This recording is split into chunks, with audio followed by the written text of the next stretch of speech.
নতুন নতুন মজার কার্টুন ভিডিও দেখতে সাবস্ক্রাইব করুন টেনি কার্টুনস আর প্রেস করুন বেল আইকন।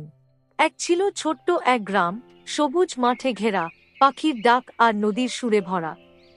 সেই গ্রামে থাকত এক গরিব ছেলে, নাম তার রিয়াদ। তার ছিল না বড় কোনো স্বপ্ন, শুধু প্রতিদিন পেট ভরে খেতে পারলেই সে খুশি হতো। রিয়াদের মা অনেক কষ্ট করে কাজ করত, কখনো মাঠে, কখনো অন্যের বাড়িতে। তবু অনেক দিনই তাদের ঘরে ঠিকমতো খাবার থাকত না।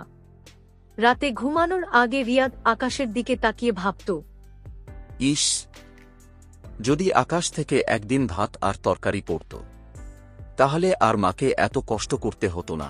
একদিন ভোরে হালকা ঠান্ডা বাতাস বইছিল। রিয়াদ ঘুম থেকে উঠে দেখে আকাশটা একটু অদ্ভুত রঙের, নীল নয়, যেন হালকা সোনালি।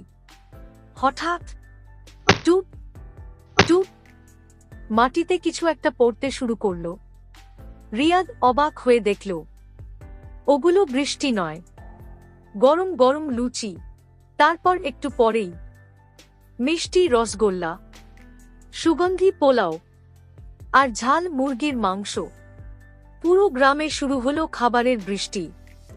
রিয়াদ দৌড়ে গিয়ে একটা লুচি তুলে খেয়ে বলল, এটা কি সত্যি, নাকি আমি স্বপ্ন দেখছি?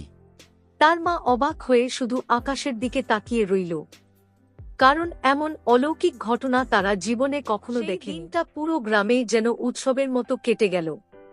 সবাই পেট ভরে খেল, হাসল, আনন্দ করল।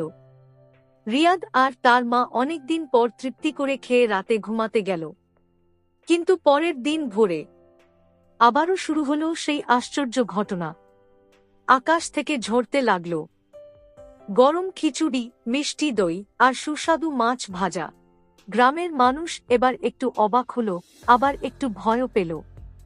এটা কি সত্যিই ভালো কিছু, নাকি এর পেছনে কোনো রহস্য আছে? সবাই ভাবতে লাগল। রিয়াদ কিন্তু ভয় পেল না। তার ছোট্ট মনটা কৌতূহলে ভরে উঠল। সে ঠিক করল, এই রহস্যের উত্তর তাকে খুঁজে বের করতেই হবে। সেদিন দুপুরে খাবারের বৃষ্টি থেমে গেলে রিয়াদ একা একা গ্রামের পাশের জঙ্গলের দিকে হাঁটতে লাগল। হঠাৎ সে দেখতে পেল একটা পুরনো বটগাছের নিচে বসে আছে এক রহস্যময় বুড়ো মানুষ। তার দাড়ি সাদা, চোখে অদ্ভুত এক আলো।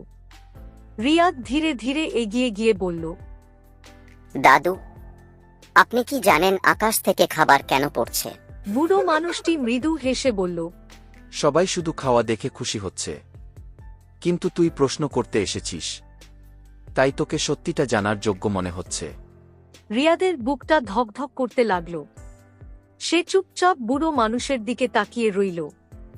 বুড়ো আবার বলল, এই খাবারের বৃষ্টি কোনো সাধারণ ঘটনা নয়, এটা এক জাদুর আশীর্বাদ। কিন্তু এর একটা শর্ত আছে।